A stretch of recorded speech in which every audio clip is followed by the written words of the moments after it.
만 좀 잘하시면 나머지 40%는 애들이 이해도 하고 넘어가도 주고 네. 때로는 부모한테 속상해도 마음을 열고 용서도 해줍니다. 그래서 저희들 이렇게 얘기를 합니다. 네네. 그래서 유연성과 일관성을 잘 공존시키는 게 중요할 것 같아요. 네. 여기 보면 옛날 얘기만 하는 부모님, 왜 우리 때도 그랬지만, 야, 너 아빠 어렸을 때는 피죽도 못 먹었어. 막 이러면서 밥 하나도 남기지 말고 먹어. 이런 부모님들. 엄마는 얘 공부하고 싶어도 공부도 못했고, 피아노 배우고 싶어도 피아노도 못 배워서 열심히 해야 돼. 이런 얘기를 할 때 뭔가 아이들하고는 좀 세대 공감이 안 되는 그런 경우도 좀 있는 것 같아요. 다 옳은 말씀이죠. 그리고 사실은 그 시대가 그렇게 어려웠기 때문에 지금은 훨씬 좋은 조건이니까 열심히 해라라는 뜻일 거예요. 근데 네. 앞서도 말씀드렸지만 우리는 소통에 참 문제가 있는 것 같아요. 우리 언어가 얼마나 아름답습니까? 그리고 우리 글이 얼마나 배우기 쉽고 정말 과학적인 글인데 이 훌륭한 한글, 한국어를 가지고 소통을 하는 데는 참 문제가 있는 것 같아요. 굉장히 일방적인 네. 소통이고요. 그러다 보니까 아이들 느낌에는 지금은 옛날이 아닌데 뭐 이런 생각을 한다든가 나는 아버지가 아니라고요 뭐 이런 마음을 그렇죠. 가질 수도 있고요. 옛날 얘기가 나오기 시작하면 아, 또 시작이네 뭐 이러면서 이제 대화가 단절이 되죠. 오히려 옛날 얘기를 하시려면요. 본인의 실패담, 본인이 잘 안 됐던 걸 얘기해 주시는 게 좋아요. 네. 지금은 뭐 아빠가 이렇게 사회생활도 잘하고 친구도 많지만 내가 어릴 때 좀 부끄러움이 많았었어. 근데 그럴 때 나는 좀 마음이 이럴 때 힘들더라. 이런 얘기를 해주면 아이들이 뿌듯해지면서 정말요? 뭐 이러면서 애들이 좋아해요. 늘 제가 뭐라고 강조하냐면은 아이를 잘 키우시려면 부모를 딛고 넘어봐야 돼요. 네네. 그래서 부모를 이겨봐야 된다고 저는 그렇게 맨날 표현을 하는데 그게 뭐 싸워서 일하는 그런 버르장머리 없이 키우라는 그런 뜻이 아니고요. 부모가 좀 수용을 해주고 인정을 해주는 과정을 통해서 이 아이가 부모를 딛고 가봐야 돼요. 네네. 근데 늘 부모가 너무 큰 산이고 부모는 늘 너무나 옳은 얘기만 하니까 아이들이 두 손 두 발을 다 들어야 되고 부모이 너무나 이렇게 눌려 있으면 부모를 딛고 가보질 못해요. 그러니까 크지를 못한다는 얘기죠. 이제 그런 면에서 옛날 얘기를 하실 거면 실패담, 잘 안 됐던 거 네. 이런 얘기를 해주시는 게 오히려 도움이 될 겁니다. 그렇군요. 꼭 네. 기억해둬야 될 것 같고요. 선생님, 저 모든 조건부터 거는 부모, 이 부분에 대해서 할 말이 좀 있는 게 모든을 빼고 그냥 조건을 거는 부모, 그게 꼭 나쁘다고만 할 수 없는 거 아니에요? 뭔가 아이한테 적당히 당근도 주고 채찍도 준다면 이게 당근에 해당이 될 것 같고 그렇죠. 네가 이렇게 잘하면 이렇게 해줄게 라는 건 동기부여도 될 것 같고요. 그렇죠. 꼭 나쁜 방법은 아닙니다. 근데 이거 일변도로 가는 건 좀 문제가 있고요. 어떤 거는 꼭 조건이 있어서 하는 게 아닌 게 있어요.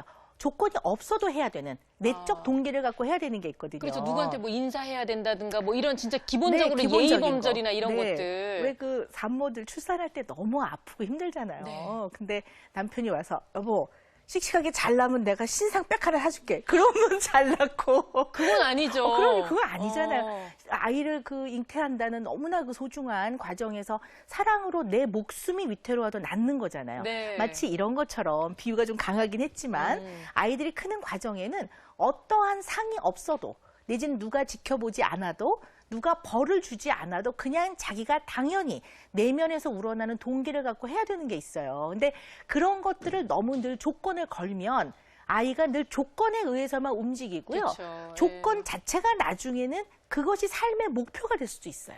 그러니까 그것이 없으면 잘 안 움직이는 거죠. 네. 그래서 적당해야 돼요. 적당한 조건은 동기를 유발하기도 하는데요. 꼭 해야 되는 거. 어떤 상황에도 그 나이에 반드시 거쳐가야 되는 발달의 과제, 네. 내지는 하기 싫어도 해내야 되는 것들에 대해서는 너무 조건을 달지 않으시는 게 좋아요. 그럼 선생님 지금 말씀하신 적당한 조건, 네. 적당한 보상이라는 거는 어느 정도를 말씀하시는 걸까요?